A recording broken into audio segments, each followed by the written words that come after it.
Qué bendición estar con ustedes, qué bendición estar aquí nuevamente. Y antes de comenzar, ¿qué les parece si ponemos este tiempo en manos de Dios? No nos cansemos de orar, en todo tiempo estar siempre orando. Así que cierra tus ojos, inclina tu rostro y oremos. Señor, gracias te damos esta mañana porque eres bueno. Gracias porque tu misericordia es nueva cada mañana, como también orábamos hace un rato y hemos cantado, Señor. Tú eres el que gobierna absolutamente todo sobre tu creación, Señor. Y esta mañana queremos pedir que abras nuestros oídos espirituales y nuestro corazón para recibir tu palabra y sobre todo, Señor, que la podamos llevar a la práctica para poder ser como tu Hijo. Usa, Señor, a este vaso y llénalo de tu gloria, y que sean tus palabras, Señor, hablando a través de mi boca, y no sea yo y mi sabiduría ni mi prudencia la que hable, sino que sea tu Espíritu Santo. Este tiempo lo ponemos en tus manos, es tuyo, Jesús, úsalo y derrámate sobre nosotros. Amén y amén. Pues muy bien, saca tu libreta, tu pluma. Vamos a hacer casi esgrima bíblico hoy, vamos a movernos por muchas partes de la escritura. Así que si no has practicado, te vas a atrasar un poquito, pero no te preocupes. Como soy un barco, luego tengo los versículos acá, una presentación que va a poner el Pris. Así que estate muy atento porque vamos a tocar un tema muy interesante, muy importante, que nos atañe a todos. Y bueno, ¿cuántos conocen el Listerine? Yo espero que todos tengamos uno en casa. Si no, vamos a pedirte que nos hables del adicto, ¿no? Pero bueno, déjame decirte que a mediados del siglo XIX, un médico llamado Joseph Lawrence, se inspiró en Joseph Lister para crear una sustancia. Joseph Lister utilizaba un compuesto usaba ácido carbólico para poder desinfectar heridas. Y lo que hizo Joseph Lawrence fue tomar esta base que utilizaba Lister y le puso otros compuestos como eucalipto, mentol, silicato de mitol y timol. Y esta fórmula le puso Listerine en honor al inglés Joseph Lister.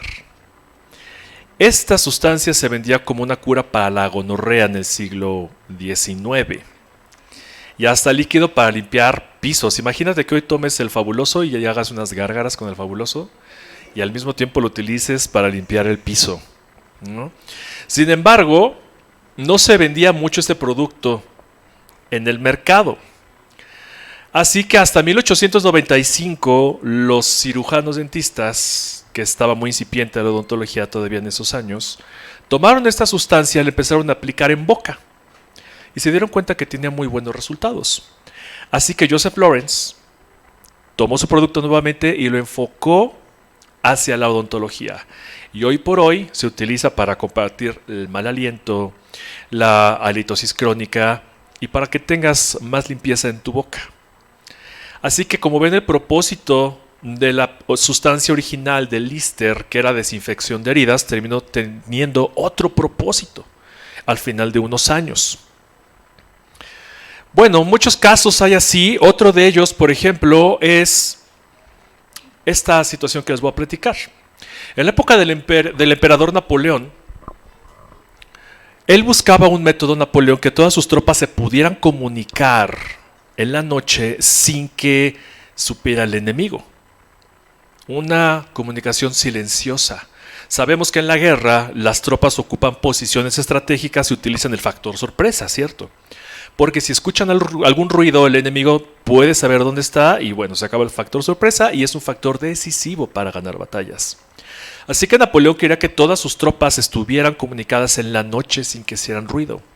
Y le pidieron a un capitán, Charles Bavier, que inventara un método para poderse comunicar en la noche. Así que este Charles Bavier lo que hizo fue escribir en una hoja, en lo que fuera, tallar un conjunto de 12 puntos para poder comunicarse entre todas las tropas. Tomaba un pedazo de papel, tallaba 12 puntos de diferentes formas y se lo pasaban este papelito a todas las tropas. Y estos puntos representaban fonemas, sonidos. Así que cualquiera que lo pudiera tocar pudiera saber de qué se estaba hablando. Sin embargo, era un sistema muy complejo y no tuvo el éxito que se requería. Napoleón muere en 1821 y ese mismo año el capitán Bavier visitó a Louis Brel. Louis Brel, que trabajaba en el Instituto Real para Ciegos, tomó este código, lo perfeccionó y de 12 puntos lo redujo a 6 y cambió el contexto de tal forma que el acomodo de estos 6 puntitos representaran el alfabeto. Fue así que surgió el sistema lectoescritura para débiles visuales. ¿De qué sistema estamos hablando? Del código Braille, pero en francés se dice Braille. Es más famoso así, ¿cierto? Así que una vez un código que tenía un propósito terminó teniendo otro propósito a final de cuentas. También, en la década de los 40 se utilizaba mucho en Estados Unidos la calefacción de los hogares con carbón y se cocinaba mucho con carbón. ¿Qué pasa con el carbón si tú prendes carbón dentro de tu casa? Se llena de humo, se llena de hollín, todo se queda pegado. Así que Noah McVicker, a petición de Kroger Grocery, inventó una masilla para poder quitar el carbón de las paredes. Sacaban esta masilla de un bote y empezaban a pasarla sobre todas las superficies, sobre las paredes, sobre el papel tapiz, y todo el hollín se quedaba en este pedazo de masilla. Una vez que estaba sucio el pedazo de masilla, pues se echaba a la basura. Sin embargo, con el paso de los años, fue aumentando la tecnología al beneficio de los hogares y ya había calefacción eléctrica en los hogares y ya había calefacción a gas en los hogares y el carbón fue quedando en desuso. Igualmente este invento quedó quedando en desuso la masilla. Sin embargo, se empezaron a dar cuenta, Noah McVicker, que en las guarderías los niños jugaban con esta masilla para hacer figuras. Y estamos hablando de la Play-Doh. La Play-Doh se utilizaba para limpiar el carbón que se encontraba en los hogares norteamericanos. Así que, ¿qué es lo que hicieron estas personas muy eficientemente? Vieron que no era tóxica, le cambiaron la etiqueta, cambiaron todo el modelo de negocio y le empezaron a vender a los niños. Y hoy por hoy, díganme si no es socorrido por los niños del Play-Doh. ¿No? Estás en un restaurante, el niño está muy inquieto, toma tu bote de Play-Doh y haz lo que quieras y déjame dar lata un ratito quizás, ¿no? Pero una vez más, si vemos en estos 3 ejemplos, tienen un propósito diferente al que fueron concebidos. Y así muchos otros, la Coca-Cola, los Kleenex, las bolsas para té, un montón de cosas que fueron diseñadas con un propósito en específico que a final de cuentas terminaron teniendo otros muy diferentes. Así que esta mañana, al título de este mensaje le puse así: el propósito de ser hechos a su imagen y semejanza. Bueno, yo espero que tú tengas claro en tu corazón cuál es el propósito por el que Dios te tiene aquí. No es el propósito si estás pensando ser un empresario exitoso, ser el mejor profesionista, el mejor en un deporte. Ese no es el propósito que Dios ha diseñado para ti y para mí. Así que si esta mañana tú no sabes cuál es el propósito, vamos a investigarlo hoy. Así que tenemos que partir desde el Génesis. No podemos partir de otro lugar si no es desde Génesis. Todo lo que hace Dios, absolutamente todo, mis hermanos, tiene un propósito. Dios todo lo que hace lo hace con una intención. Dios es intencional. No hay nada que Él haya creado que no tenga un propósito. Pues Él ya ha predestinado todas las cosas. Rápidamente acompáñame a Isaías 55, 10, 11, por favor. Vamos a Isaías 55, 10. Y si alguien lo tiene, que me ayude a leerlo, si está en su corazón querer hacerlo. Vamos a leer 55 del 10 al 11. ¿Ya estás ahí? Porque como desciende de los cielos la lluvia y la nieve, y no vuelve allá, sino que riega la tierra producir y dar semilla al que siembra y pan al que come, así será mi palabra que sale de mi boca. No volverá a mí vacía, sino que hará lo que yo quiero y será prosperada en aquello para que la envíe. Bien. La palabra de Dios tiene un propósito. La lluvia tiene un propósito. Todo tiene un propósito, mis hermanos. Todo lo que Dios ha dicho y ha hecho tiene un propósito. Así que vamos a ir hasta el origen de toda la creación y vamos a empezar a leer Génesis 1, donde encontramos el relato de la creación. Hechos verídicos, no son poemas, no son ideas que alguien se inspiró, Moisés, y lo quiso escribir, no son alegorías, son hechos que debemos de bien creer. Y miren, en el día 1, Dios, ¿qué hizo? Vemos en Génesis 1:3,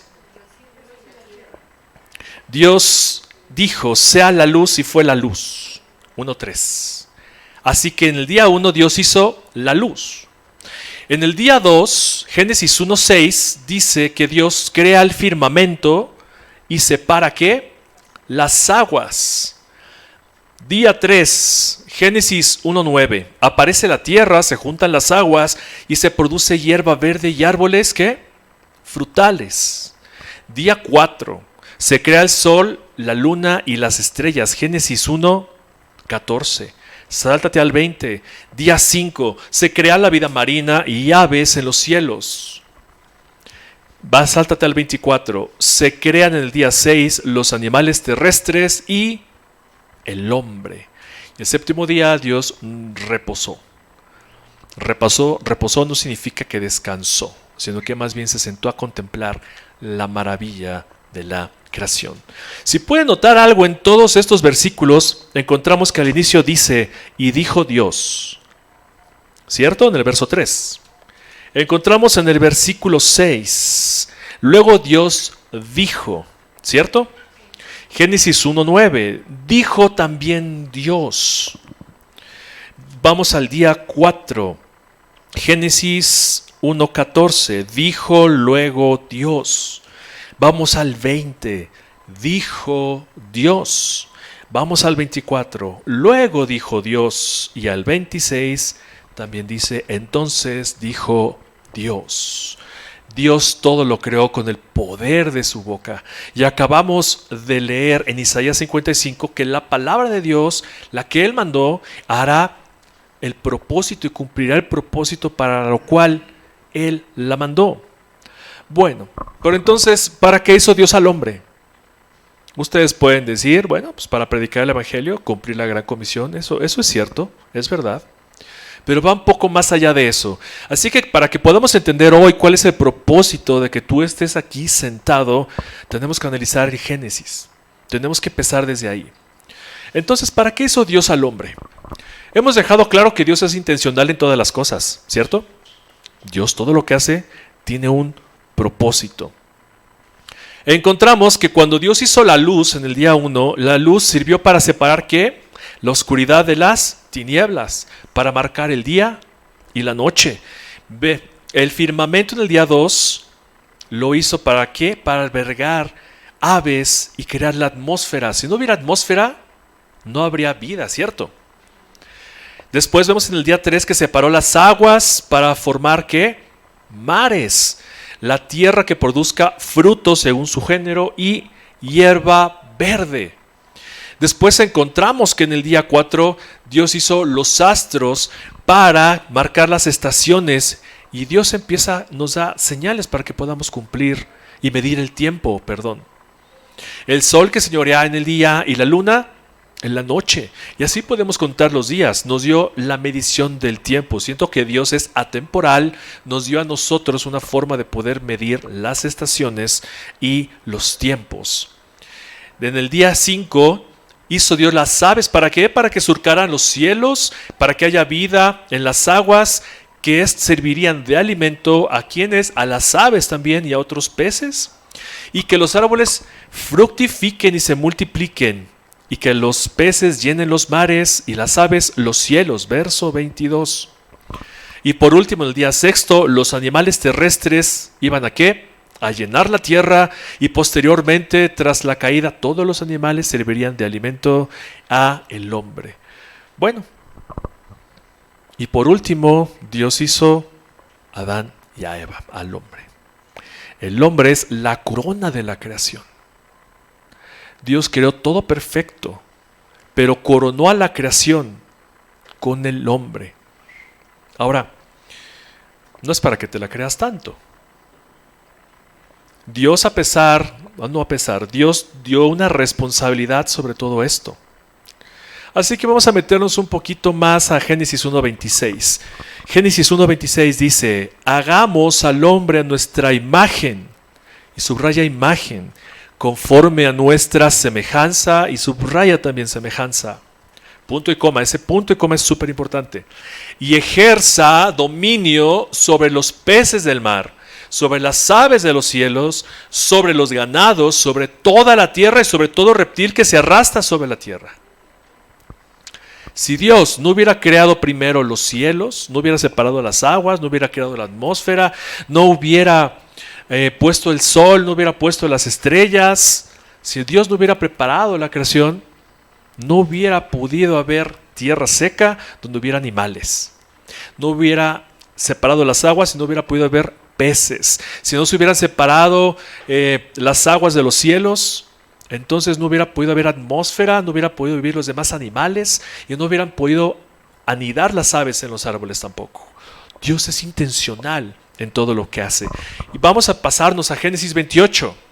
Dice el Señor, y este versículo te lo debes saber casi de memoria. Y los bendijo Dios y les dijo, ¿qué les dijo? Fructificad y multiplicaos, llenad la tierra y sojuzgadla, y señorear en los peces del mar y en las aves de los cielos y en todas las bestias que se mueven sobre la tierra. Bingo. ¿Cuál es el propósito del hombre?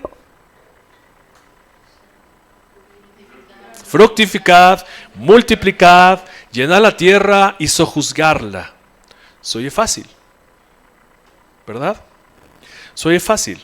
Pero antes de que nosotros podamos abordar el propósito que Dios ha planteado para el hombre, tenemos que meternos todavía a entender qué significa ser hechos a su imagen y qué es ser hechos a su semejanza. Y encontramos que la palabra imagen viene del hebreo que significa tselem. Y tselem significa una figura representativa, un ídolo, una representación física. Esta misma palabra se utiliza a lo largo de la escritura y hace alusión a los dioses paganos. Cuando se utiliza la palabra ídolos, se utiliza esta misma imagen, tselem en el hebreo. Y los ídolos es una representación física, es una representación de un ídolo. Ahora bien, esta misma palabra es la que está diciendo el Señor, que hizo al hombre a su imagen.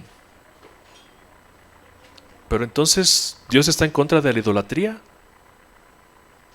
¿A Dios no le gusta la idolatría? ¿Cómo es que entonces puso su imagen en nosotros?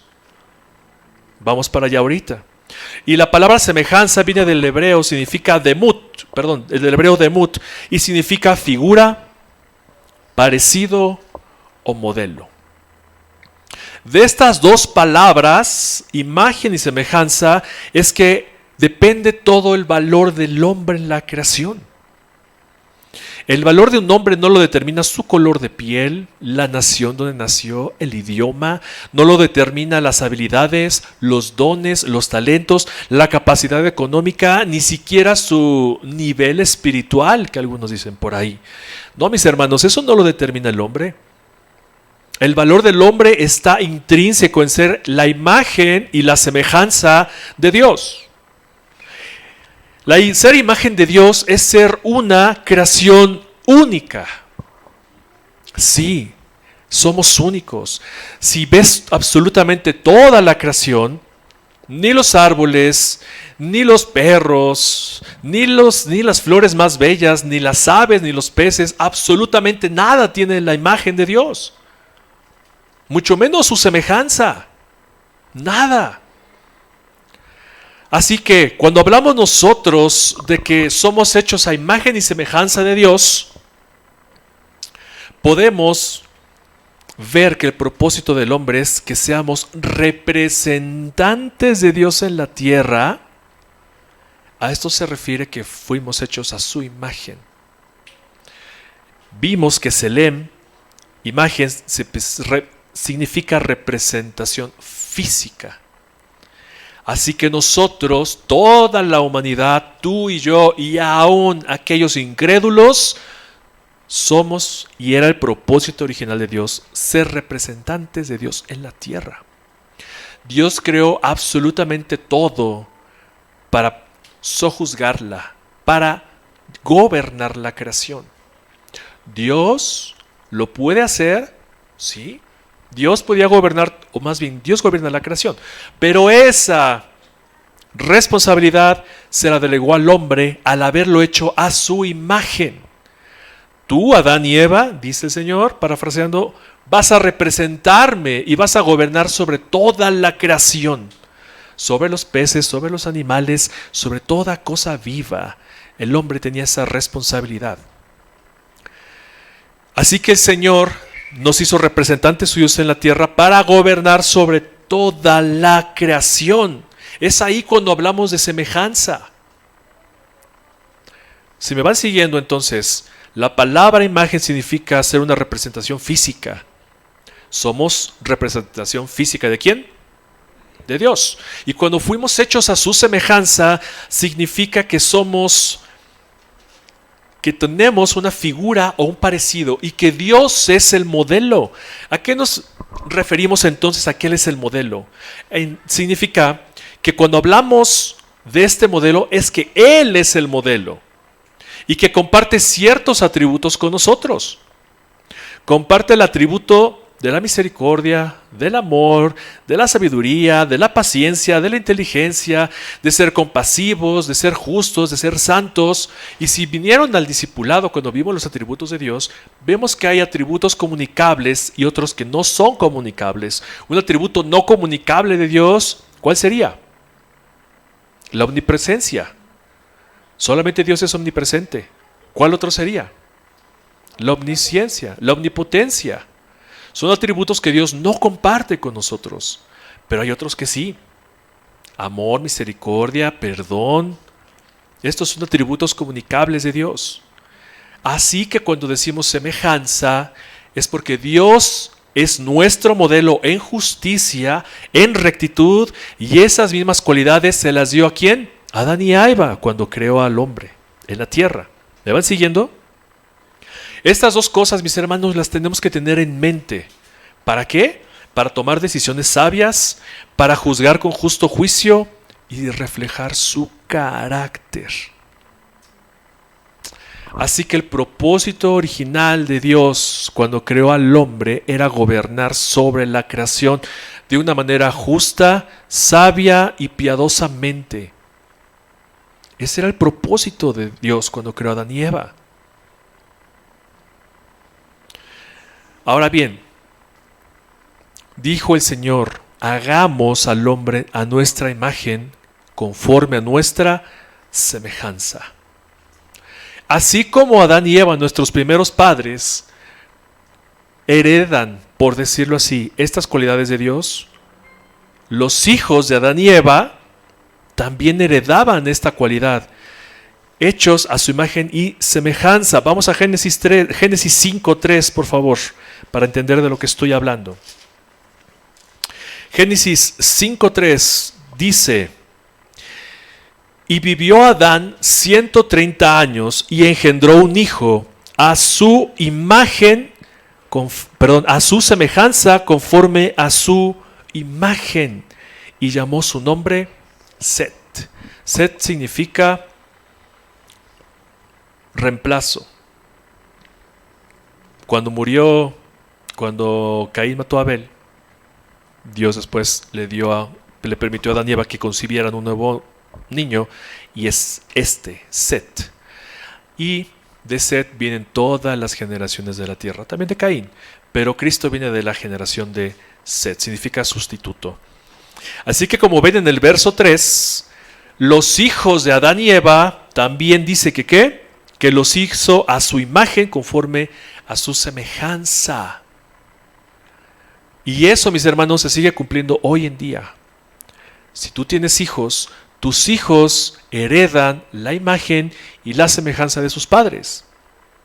¿Qué quiere decir esto? Que el propósito de Dios, el propósito original de Dios cuando hizo al hombre y a la mujer, no se perdió.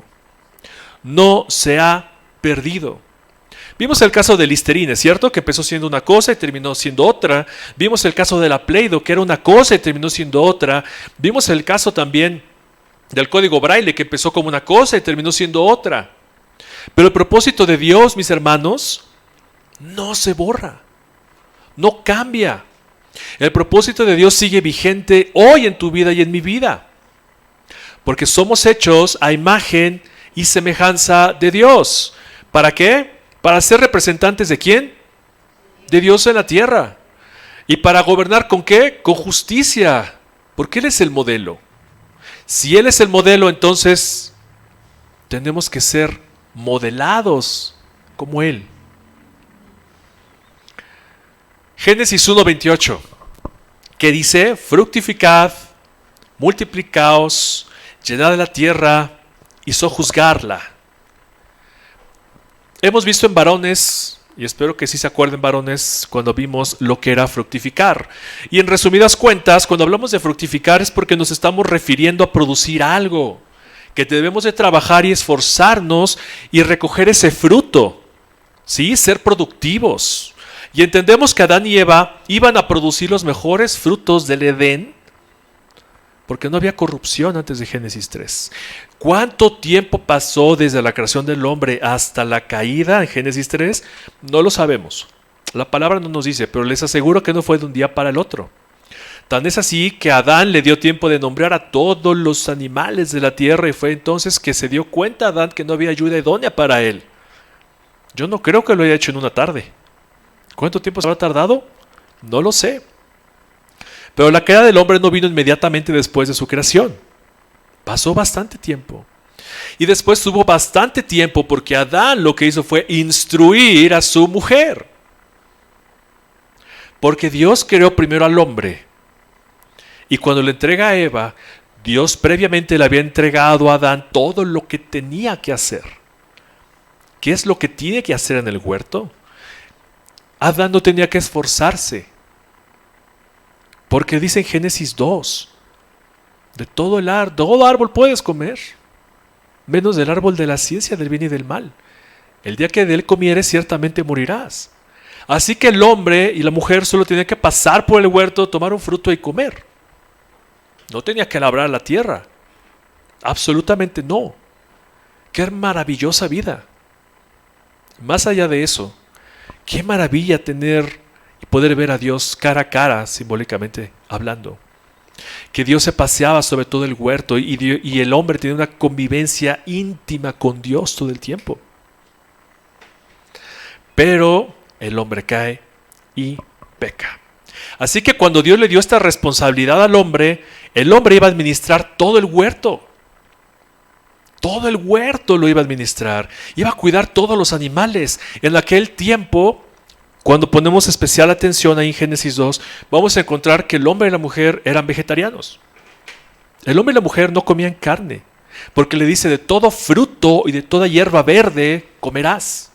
Y así lo dijo: de todo fruto de árbol podrás comer, excepto del bien y del mal. No le dijo: puedes comer animales. Antes de la caída no era así. Y los animales vivían en paz. El león podía dormir con la oveja podía estar con el hombre y no le rehuía, el zorro podía estar junto al hombre y no le rehuía, el hombre podía subirse sobre un león y viajar por inventar cualquier cosa.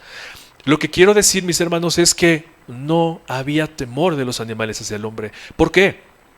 Porque estaba implícito el propósito de Dios, la imagen y la semejanza. La creación entiende que el hombre es la representación física en ese momento de Dios, y que su semejanza significa que tenía el modelo de Dios inscrito en todo su ser. Por eso no le temía la naturaleza al hombre. Y Dios sabía que lo iba a administrar de manera justa y sabia. Después de la caída es otro boleto. Después de la caída encontramos corrupción en todas las cosas. Dios maldijo a la tierra a causa del hombre. Y le dijo, trabajarás y recogerás su fruto con el sudor de tu frente. Y a la mujer le dijo que iba a parir con dolor. Y si vamos rápidamente a Génesis 9,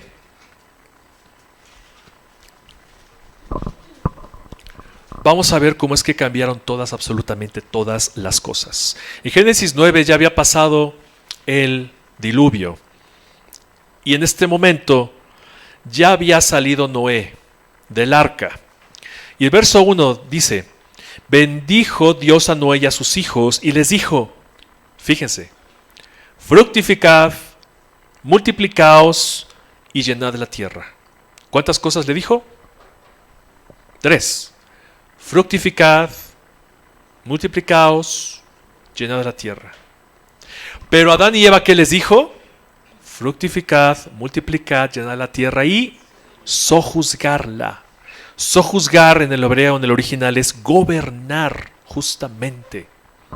Pero a los descendientes de Noé ya no se lo dijo el Señor. Y vamos en el verso 2. El temor y el miedo de ustedes estará sobre todo animal de la tierra y sobre toda ave de los cielos, en todo lo que se mueva sobre la tierra y en todos los peces del mar, en vuestra mano son entregados. Quiero que veas esta diferencia. El temor y el miedo de ustedes está sobre todo animal. Hoy en día te quieres acercar a un pajarito, ¿qué es lo que hace el pájaro? Se va. Te quieres acercar a un caballo y lo primero que hace es echarse para atrás. Ahora entendemos por qué los animales nos temen. Porque el hombre no perdió la imagen, la distorsionó el pecado. Porque Dios lo que ha hecho cumple su propósito sí o sí.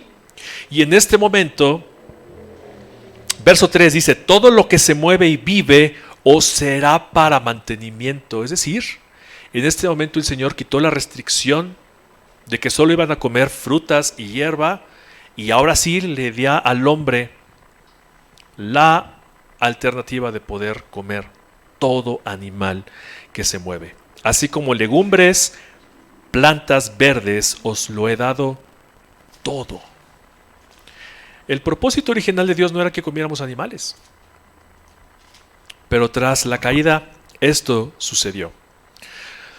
Después encontramos multiplicar. Cuando hablamos de multiplicar, el mandato que se le dio a Adán y a Eva era que crecieran mucho y crecieran en descendencia, que tuvieran muchos hijos y a su vez sus hijos y los hijos, sus hijos, hasta gobernar toda la creación. Cuando le dijo el Señor a Adán, fructifica, es sé productivo, trabaja y obtén el fruto de ese trabajo. Cuando le dijo multiplícate, es que tuviera hijos e hijas y poblaran toda la tierra. El propósito de Dios era que toda la creación fuera gobernada por los hombres. Toda. De tal forma que Adán y Eva se iban a multiplicar, iban a tener mucha descendencia y esta descendencia se iba a esparcir por todo el mundo e iban a gobernar la tierra y regir justamente lo que Dios había creado. ¿Me van siguiendo? Ahora bien, si analizamos un poquito más a profundidad el texto, vemos que hay una autoridad delegada de Dios en este mandato al hombre. Dios lo creó entonces para que gobierne justamente y sabiamente, tal como Él es sobre toda la creación. Y esto mismo pasaría con sus hijos y los hijos de sus hijos y los hijos de sus hijos de sus hijos, porque todos los hijos heredan ¿qué? La imagen y la semejanza de sus padres. De tal manera que el propósito de Dios es que el hombre fuera una representación física, ¿sí? Que el hombre fuera una representación física de Él, Tselem, imagen, de Dios en la tierra, con la autoridad delegada de Dios para gobernar con su carácter, semejanza, de Mut. ¿Con qué fin? Con el fin de llenar la tierra de su gloria. Ese era el propósito original. Que la humanidad llenara la tierra de la gloria de Dios.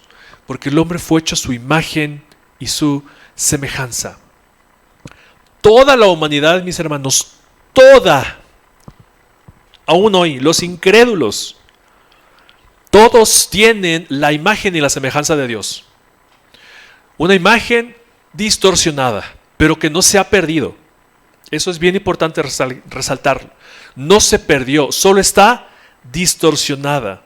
Por más que lo nieguen los incrédulos, esto es una realidad en sí misma. Que fuimos hechos para gobernar por medio de su palabra y en su nombre. Para eso Dios nos creó, para gobernar en su nombre. ¿Qué pasó?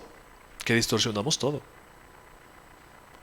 Adán y Eva entonces quisieron gobernar por sí mismos, haciendo a un lado todo lo que Dios ya había previsto para él, y toda la creación fue corrupta. Quiero platicarte algo muy rápido. Creo que fue esta semana que estuve viendo un documental que se llama What is a Woman? No sé si lo han visto. What is a Woman es una película documental de un comentarista político norteamericano llamado Matt Walsh, que les recomiendo que vean. Es muy fuerte.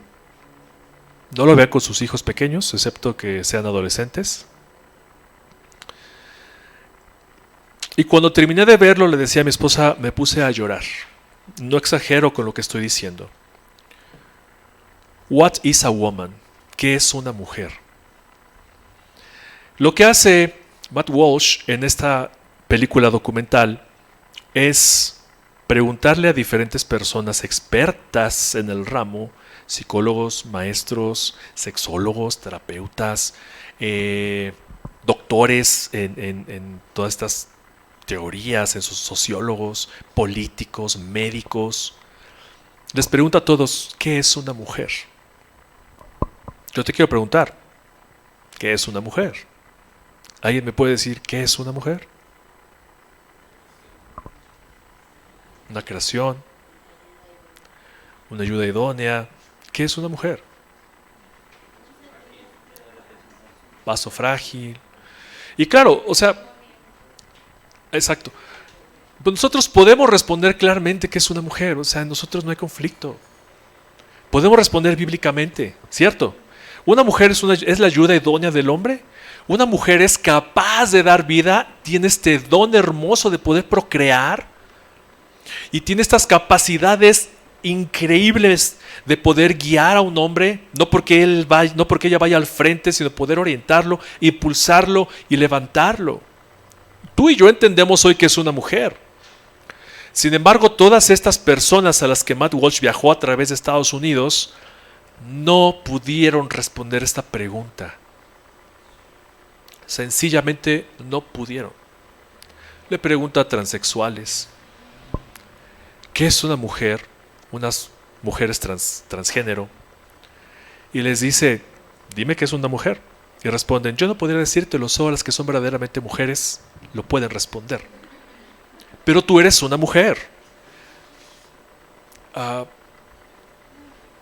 Sí, pero que te responda una que realmente lo sea. Wow, no entiendo. Los hombres quieren ser mujeres y las mujeres quieren ser hombres. El hombre ha tergiversado toda la creación. La explota hoy en día, ¿cierto? No sé si sabías esto, pero la tierra produce 7 veces más de lo que es capaz de producir. ¿Cómo lo hacemos? Con hormonas para los animales, con pesticidas y con otras cosas que se le inyectan a los granos para que produzcan el triple, 7 veces más su fruto. ¿No hemos corrompido la creación en eso? El agua, ya nos la acabamos. Todo lo que toca el hombre lamentablemente lo ha corrompido. No bastándole corromper la creación y sobreexplotarla, ahora se mete con la corona de la creación, con el hombre y con la mujer. ¿Qué más puedo echar a perder? Claro, el mismo cuerpo. Cuando tú te dedicas a leer Deuteronomio, la sabiduría de Dios es infinita y le dice al pueblo judío: tú vas a cosechar 6 años la tierra y el 7º año la dejarás descansar. Es decir, que tienes 6 años para trabajar y almacenar en tus graneros y guardar alimento, y el 7º año dejarás descansar la tierra. No la vas a trabajar. ¿Para qué? Para que se recupere la misma tierra. Y podrás recoger, dice el Señor, de lo que la misma tierra produzca. Es decir, si está creciendo trigo silvestre por acá, puedes recogerlo. Es decir, si un borrego, un cordero tiene ahí corderitos, tú puedes recogerlos. Dios permite recoger eso, pero tú no puedes cosechar la tierra, ni puedes hacer que proqueen el ganado para que tenga más becerros. No, dice el Señor, deja la tierra descansar. Tú y yo la corrompimos hoy.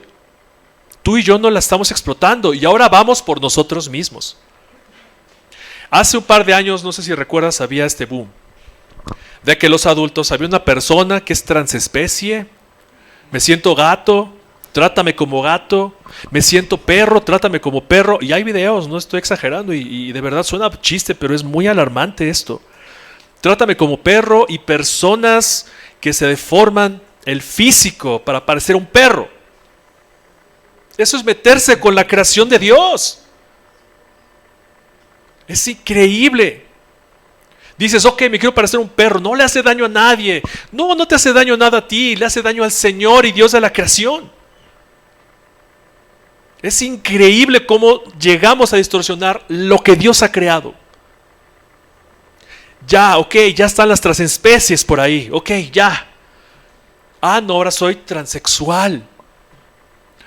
Lo peor es que no solo se queda a nivel de hombres y mujeres maduros, adultos. Van por nuestros niños.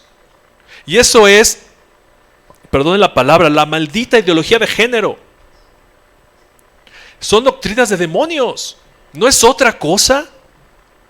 No es otra cosa. Es algo que el diablo está tratando de distorsionar desde toda la vida. Y ahora dice, voy por los niños. Muchos casos he leído, muchas cosas he visto de niños que a los 5 o 6 años dicen, quiero ser niña, mamá. Y ahí van las niñas, los padres, sí, hijo, vamos con el terapeuta, terapias de afirmación de sexo, por amor de Dios, ¿qué es eso? Sí, hijo, pero si hay de ti, si le dices a tu hijo, no, tú eres varón y vas a crecer varón, ¿qué crees que va a pasar? En México, gracias a Dios, todavía no. Pero en otros países como en Argentina, en Estados Unidos, en Canadá sobre todo, si tú coartas al niño de poder ser un perro, porque eso es lo que es también, te vas al bote. Y pierdes los derechos y la patria potestad de tus hijos porque no dejas a tu hijo expresarse como él quiera. Niñas de 16 años, 14 años mutilándose los senos porque son niños en su mente atrofiada. Niños a los 16 años cortándose los genitales para generarles órganos femeninos porque se sienten mujeres. Hormonando niños desde los 7, 8 años, coartando la pubertad para que sean algo que no son. Está como el chiste que llega una persona al médico y le dice, el médico después de dar su diagnóstico, ¿cómo se encuentra hoy, señor González? Señorita, por favor.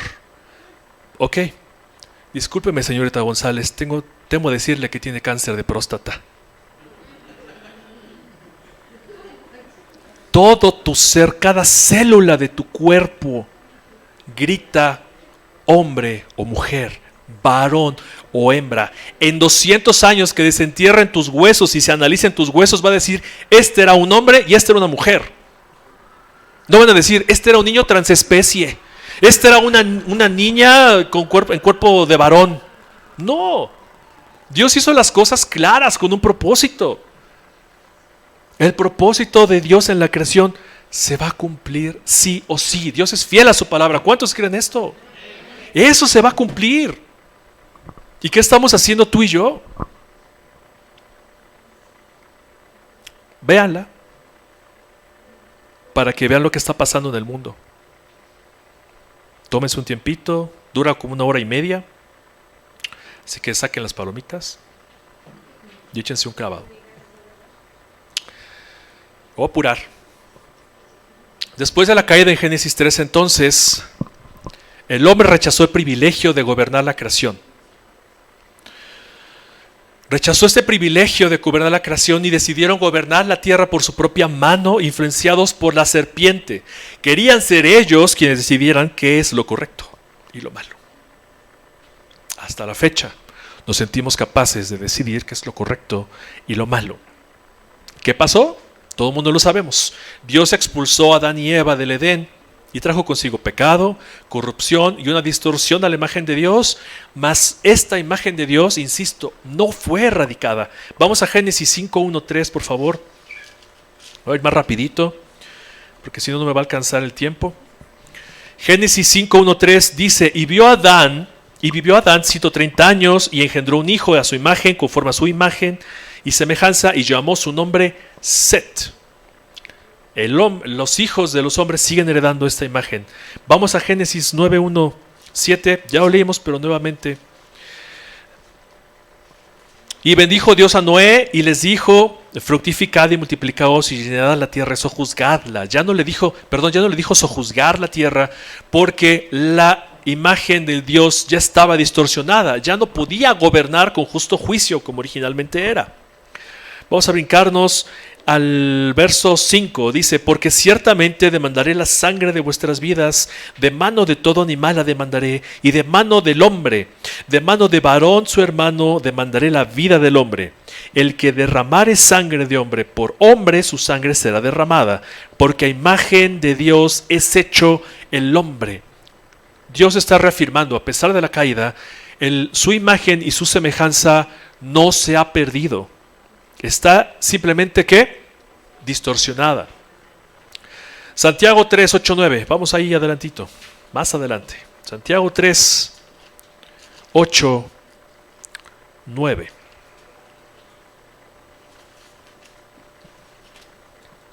Si alguien lo tiene por ahí, me ayudaría a leerlo en lo que llego yo.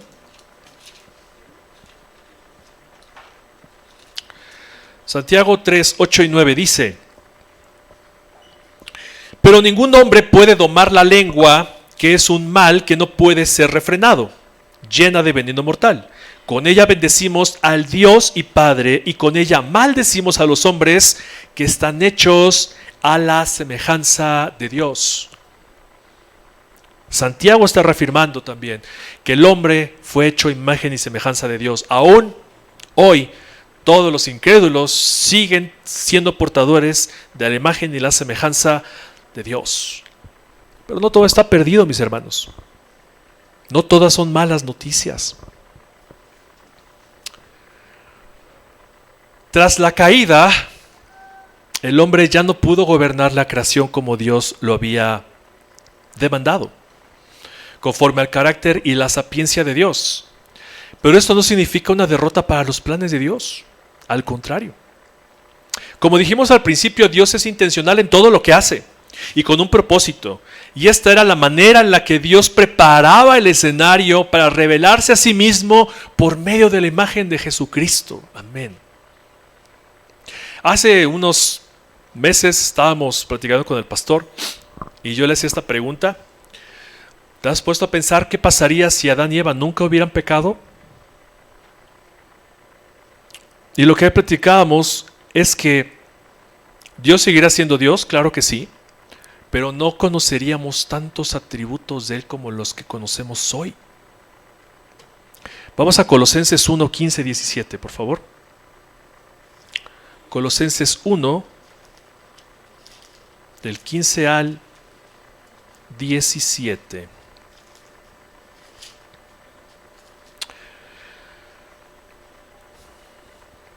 Y despojando si es 1:15 al 17.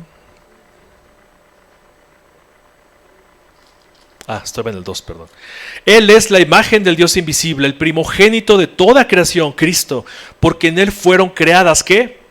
Todas las cosas, las que hay en los cielos y en la tierra, visibles e invisibles, sean tronos, sean dominios, sean principados, sean potestades, todo ha sido creado por medio de Él y para Él. Y Él es antes que todas las cosas, y todas las cosas en Él subsisten. Y Él es la cabeza del cuerpo, que es la iglesia, el que es el principio, el primogénito de entre los muertos, para que todo tenga la preeminencia. 19. Por cuanto agradó al Padre que en Él habitase toda la plenitud. Cristo, mis hermanos, es la imagen de Dios. Este era el plan perfecto de Dios. Este era su plan.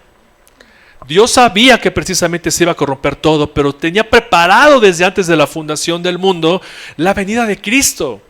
Y Él es la imagen del Dios invisible. Lo acabamos de leer en el versículo 15. Él es la imagen.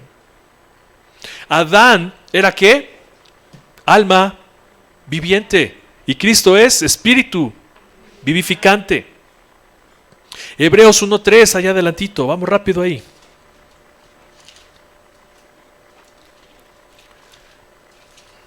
Hebreos 1:3. Dice: el cual, siendo el resplandor de su gloria y la imagen misma de su sustancia, y quien sustenta todas las cosas con la palabra de su poder, habiendo efectuado la purificación de nuestros pecados por medio de sí mismo, se sentó a la diestra de la majestad en las alturas. Cristo es la imagen de Dios. Ahora pues, Jesús vino a reivindicar y a redimir al hombre, siendo Él el postrer Adán, el espíritu vivificante. Primera de Corintios 15:45, apúntenlo, luego lo buscan. Aquel que da vida por medio de su sacrificio, Jesús restituiría el justo gobierno de Dios. No todo está perdido, mis hermanos. Tenemos a Cristo. Cristo es el que ahora mora en nosotros, y Él vino a restituir todas las cosas. Vino a ¿qué? A clarificar esta imagen que se había distorsionado. Así que, ¿cuál es el propósito de ser hechos a su imagen y su semejanza? Gracias a que Jesús tomó nuestro lugar en la cruz y pagó todos nuestros pecados. Génesis 2:17 y Romanos 6:23 dice: porque la paga del pecado es muerte, mas la dádiva de Dios es vida eterna en Cristo Jesús Señor nuestro. Y en Génesis 2:17 dice precisamente que si comieres de todo el árbol de la ciencia del bien y del mal, ciertamente morirás. Desde Génesis vemos el protoevangelio, mis hermanos, así se le llama, protoevangelio. Dios condenó al hombre si pecare desde Génesis, y se sigue cumpliendo y se va a cumplir. Sin embargo, Jesús tomó tu lugar y mi lugar, y Él nos redimió, y Él es la imagen y la semejanza y Él es la imagen y la semejanza de Dios, que ha venido a restituir todas las cosas. Gracias a que podemos nacer de nuevo y lo podemos reconocer como nuestro Salvador, es que podemos restituir la imagen y la semejanza de Dios en nosotros. Eso es hermoso, no sé si lo estás entendiendo. Pero no se queda ahí nada más. Dado que ahora tenemos una nueva naturaleza, tenemos nuevos afectos, y hoy sí podemos gobernar con justicia, con rectitud, porque el Señor mora en ti y en mí, y eso sí te lo debes de creer. Si eres hijo de Dios, eso te lo debes de creer. Tienes la capacidad de emitir un buen juicio, tienes la capacidad de gobernar con rectitud tu casa, tienes la capacidad de administrar los recursos que el Señor ha hecho. Amén. Desde su ascensión, Jesús gobierna toda la creación hasta que haya puesto a todos sus enemigos bajo sus pies. 1 Corintios 15:25. Y hasta que Él venga, Él está preparando a un grupo de creyentes de todas las razas, de todos los pueblos. ¿Por medio de qué? De la predicación del Evangelio, para poblar la tierra con la imagen y la gloria de Dios. Amén. Para eso es la gran comisión, para ser discípulos. Y para que tu vecino vea que Dios es real y que existe. Y hoy tienes la capacidad de reproducir la imagen de Dios en tus hijos. ¿No es esto hermoso? O sea, no sé si te llena el corazón, pero debería estar brincando de alegría. Cristo vino a restituir lo que el hombre había perdido y distorsionado. Y ahora Cristo nos da esta opción, nos da esta facultad de poder ser llamados hechos hijos de Dios y que se cumpla el propósito original de Dios. Vimos en diferentes eventos que tenían un propósito y terminaron siendo otros. Mis hermanos, estamos viendo que el propósito de Dios desde Génesis se va a cumplir y se está cumpliendo hoy en la iglesia. Porque tú y yo somos representantes de Dios en la tierra, no un hombre que está sentado en Roma. Tú y yo tenemos la comisión de representar a Dios en la tierra con un justo juicio. ¿Gracias a quién? Al Espíritu Santo que mora en ti y en mí. ¿Ven lo hermoso y lo precioso de la Escritura? Si el hombre no hubiera pecado, Cristo no hubiera venido y no hubiéramos conocido estos atributos maravillosos de Dios. Su amor, su paciencia, su poder, su benignidad, su bondad. Atributos que el Señor ha puesto en nosotros porque fuimos hechos a su semejanza. ¿No te llena el corazón? Así que como Adán y Eva tenían la responsabilidad de fructificar, de multiplicar, de llenar la tierra con la gloria de Dios y su santidad, esta misión que fue fallida, ahora tenemos a Cristo que ayuda a su esposa, la iglesia, a ser fructífera y multiplicarse para llenar la tierra de la gloria de Dios. Colosenses 1, 9 a 14. Vamos ahí. Colosenses 1, del 9 al 14. Porque en Él, ¿no es cierto? Por lo cual también nosotros, desde el día que lo oímos, no cesamos de orar por ustedes y de pedir que sean llenos del conocimiento de su voluntad en toda sabiduría e inteligencia espiritual, para que anden como es digno del Señor, agradándole en todo, llevando fruto, fructificar en toda buena obra, creciendo en el conocimiento de Dios, fortalecidos con todo poder conforme a la potencia de su gloria para toda paciencia y longanimidad, con gozo, dando gracias al Padre, que nos hizo aptos para participar de las herencias de los santos en luz, el cual nos ha librado de la potestad de las tinieblas y trasladado al reino de su amado Hijo, en quien tenemos redención por su sangre, el perdón de pecados. Amén. Ahora, esa responsabilidad de Adán y Eva de gobernar y de tener hijos y poblar la tierra con la gloria de Dios ha pasado a Cristo y a su esposa, que es la iglesia. Tú y yo, junto con Cristo, ahora tenemos que reproducir hijos espirituales, por decirlo de alguna manera, para llenar la tierra de la gloria de Dios. E hice una grafiquita para que entendamos esto, una similitud. El propósito de Dios, ¿cuál es? Fructificar, multiplicarse, llenar la tierra y gobernarla. Y este propósito originalmente era, ¿para quién? Para Adán, pero que también se cumple en Cristo. ¿Por medio de quién? Adán y Eva iban a tener descendencia y poblar la tierra de la gloria de Dios. Ahora Cristo, con su iglesia, tiene hijos e hijas, ¿para qué? Hijos espirituales para gobernar la creación y ser representantes de Dios en la tierra.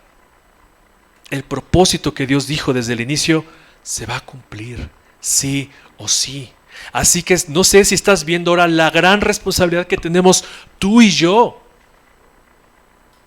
de que los varones, como gobernadores de su casa, representantes de Dios en la tierra, tenemos que instruir a nuestras esposas y a nuestros hijos que adquieran la imagen, porque llevan la imagen y la semejanza de Dios, para que ellos gobiernen justamente y donde quiera que vayan puedan ser luz en las tinieblas. ¿Cómo se prepara la iglesia? Con esto termino. Cristo y la iglesia deben de producir hijos. ¿Y la iglesia entonces para qué sirve? Para que por medio del discipulado es que se prepara a los creyentes a permanecer fieles a Dios. 1 Tesalonicenses 5:24. Se les instruye en sus mandamientos. Juan 14:15. Se les anima a correr con paciencia la carrera que tenemos por delante. Hebreos 12:1. A poner los ojos en Jesús, el autor y consumador de la fe. 12:2. A soportar las pruebas porque produce paciencia. Santiago 1:3. A permanecer en santidad como Él es santo. Primera de Pedro 1:16. A ser transformados de gloria en gloria a la misma imagen como por el Espíritu del Señor. Segunda de Corintios 3:18. ¿Con qué fin? De ser conformados a la verdadera imagen de Dios. Jesucristo es la imagen de Dios. Romanos 8:29. Hasta que todos lleguemos ¿a qué? A la unidad de la fe y del conocimiento del Hijo de Dios, a un varón perfecto, a la medida de la estatura de la plenitud de Cristo. Efesios 4:13. ¿Para qué? Para llenar la tierra de su gloria a la imagen de Dios. ¡Wow! ¡Qué gran responsabilidad tenemos tú y yo!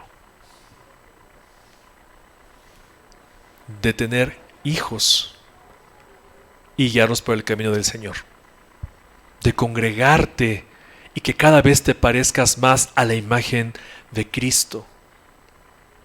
Lo hemos dicho varias veces aquí en este púlpito, y todavía ayer en el desayuno que tuvimos todos como iglesia, bueno, varones y mujeres, el pastor también lo recalcaba, mismo Efesios 4:13.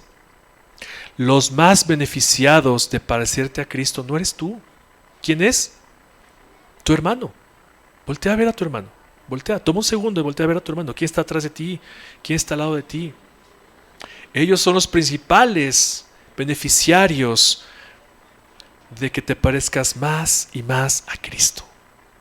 Y son los más beneficiados también los incrédulos, porque por tu vida, por tu testimonio, es que podemos traer gente a que cumpla el propósito que Dios puso desde el inicio de los tiempos. Vamos a orar, mis hermanos.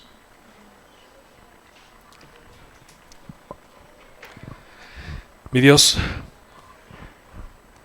Jesús, gracias te damos esta mañana por tu palabra, por tu bendita verdad, porque en ti, Señor, a ti te ha placido solamente poner tu imagen y tu semejanza en criaturas como nosotros, que hemos distorsionado tu imagen, que hemos abdicado a la responsabilidad que nos habías dado y hemos querido gobernar por nuestra propia mano todo, absolutamente todo lo que tú has hecho. Pero esta mañana, Dios, te pedimos, Señor, que cambies nuestra manera de ver las cosas. Hoy hemos entendido que nuestro propósito no es ser prósperos ni victoriosos, sino que podamos reproducir la imagen de tu Hijo en nuestras vidas y poder representarte dignamente ante todo el mundo. Gracias, mi Dios, porque te has acordado de nosotros, del hombre. ¿Qué somos? Dice el salmista. ¿Qué es el hombre para que tengas memoria de él?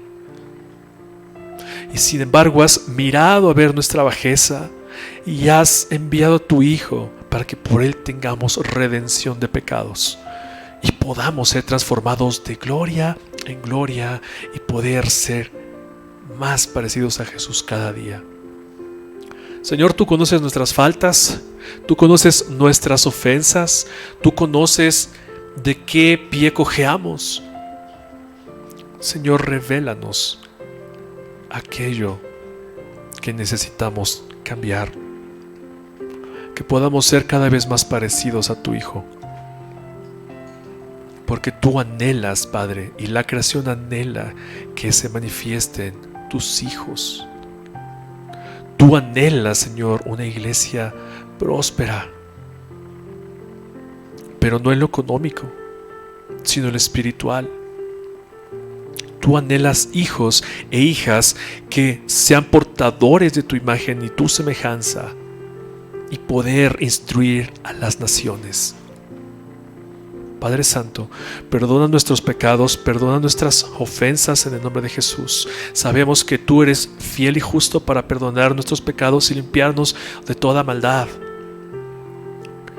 Hemos cometido afrenta contra ti y distorsionado la creación, Señor, absolutamente todo. Haznos firmes en nuestras convicciones para no sucumbir ante el pecado, para no sucumbir ante el mundo y ser un faro en la oscuridad. A eso nos has llamado.